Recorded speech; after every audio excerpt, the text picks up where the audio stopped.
తండ్రి అయిన దేవుని నుండియు ప్రభువైన యేసుక్రీస్తు నుండియు కృపా సమాధానములు మీకు కలుగునుగాక.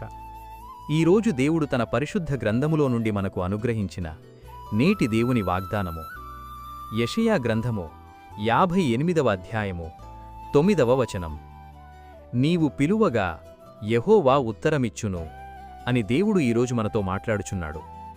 నా ప్రియ క్రైస్తవ సహోదరీ సహోదరులారా, జీవితంలో ఒంటరితనం వేధిస్తున్నప్పుడు లేదా దిక్కుతోచని స్థితిలో ఉన్నప్పుడు మన బాధ వినేవారెవరైనా ఉన్నారా అని మనం వెదుకుతుంటాము. లోకంలో మనుషులు మన పిలుపును వినకపోవచ్చు, లేదా వినినట్లు నటించవచ్చు. కానీ సర్వశక్తిమంతుడైన దేవుడిచ్చే గొప్ప హామీ మాత్రం, మనం ఆయన వైపు తిరిగి ఒక్క అడుగు వేస్తే ఆయన మనల్ని ఆదుకోవడానికి సిద్ధంగా ఉన్నారని ఈ వాక్యం మనకు ధైర్యాన్నిస్తుంది. దేవుడు మన మొర ఆలకించి జవాబిచ్చే దేవుడు కనుక మనం మోకరిల్లి మొరపెట్టినప్పుడు ఆయన మన హృదయాలకు అత్యంత సమీపంలో ఉంటారు. మన అంతరంగంలోని నిట్టూర్పును కూడా ఆయన వినగలడు. కీర్తనలు 145:18 ప్రకారం మన ఆవేదనను ఆయన ప్రేమతో అర్థం చేసుకుంటాడు. నీ ప్రార్థన ఎన్నటికీ వ్యర్థం కాదు. అది నేరుగా పరలోకపు సింహాసనాన్ని తాకి నీకు సహాయాన్ని అందిస్తుంది. నా ప్రియ క్రైస్తవ సహోదరీ సహోదరులారా, దేవుడు మన మొర ఆలకించడమే కాదు, తగిన సమయంలో అద్భుతంగా కార్యం చేస్తాడు.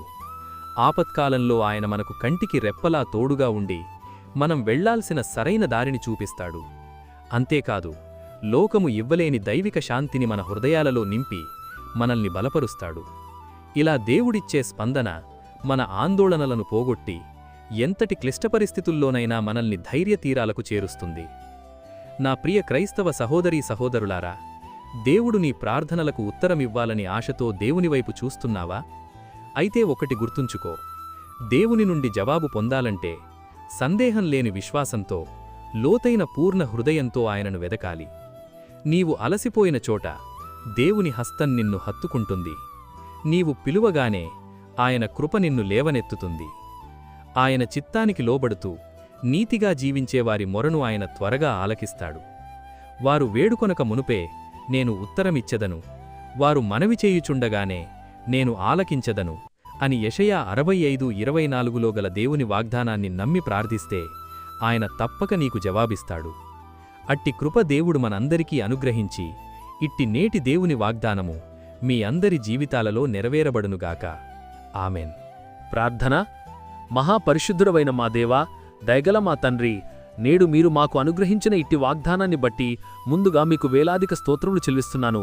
గడిచిన ఉదయకాలం మొదలుకొని నేటి ఈ ఉదయకాలము వరకు నీ కృపలో మమ్మును ఇంతవరకు కాచి కాపాడినందుకై, మమ్మును ఇంతవరకు సజీవుల లెక్కలో ఉంచినందుకై వేలాది స్తోత్రములు చెల్లిస్తున్నాను. ఈరోజు మేము చేయబోతున్న పనులన్నింటిలోనూ, మా రాకపోకల్లోనూ మీరు మాకు తోడుగా ఉండండి. ప్రతి విధమైన దుష్టుని బంధకాల నుండి మమ్మును విడిపించండి. ప్రతి విధమైన వ్యాధి, బాధ, బలహీనతల నుండి విడిపించి సంపూర్ణ స్వస్థత అనుగ్రహించమని ప్రార్థిస్తున్నాను. ప్రతి ఒక్కరి కుటుంబాల్లో ఆర్థిక ఇబ్బందుల నుండి లేవనెత్తి క్షేమాభివృద్ధిని దయచేయమని ప్రార్థిస్తున్నాను.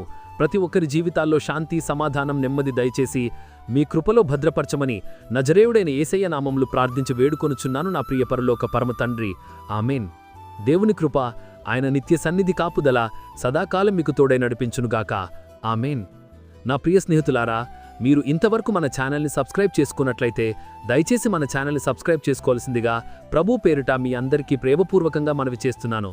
దేవుడు మిమ్మల్ని దీవించునుగాక. ఆమెన్. దేవునికి మహిమ కలుగునుగాక. ఆమెన్.